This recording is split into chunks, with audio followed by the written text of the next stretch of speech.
Allah subhanahu wa ta'ala tells us thereafter that, I've given everyone a different level. I've given every gender different specialities. So I've also given people different amounts of material items.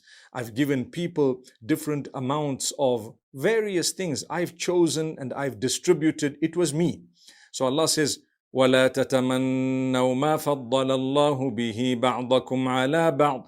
Don't desire, don't wish for that which we have given others when we have raised some above others. Allah's given someone something. Allah's created different races. Allah's created different sizes, different shades of skin on one hand. Different levels of intellect. Allah's created different roles for everyone to play. So Allah says, you know what? Don't become depressed by wishing and wanting that which Allah didn't give you, subhanallah, especially when it comes to something natural. If Allah didn't make you, for example, in a certain way, that's okay, subhanallah. Be happy with Allah's decree. Be happy with the way Allah has made you. Be okay with your hair, with your looks, with everything else. Be fine with it. That's how Allah wanted to make you. Unless there is something absolutely abnormal, which you would be allowed to rectify and to correct.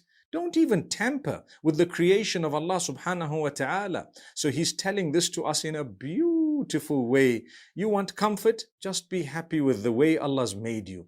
You don't need to hide. You don't need to be embarrassed about your skin tone or the type of hair you have or how Allah has made you. Subhanallah. Just be happy.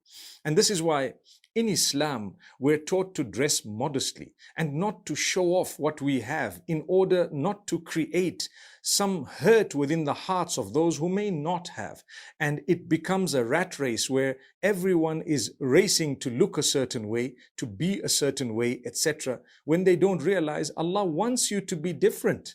May Allah subhanahu wa ta'ala grant us a deep understanding. The reason I mention this is many people lose their comfort. Many people plunge themselves into crisis because of thoughts of, I don't like the way my fingers are, I don't like the way my nose is, I don't like the way this is, that is, and I'm not too happy with this and too happy with that.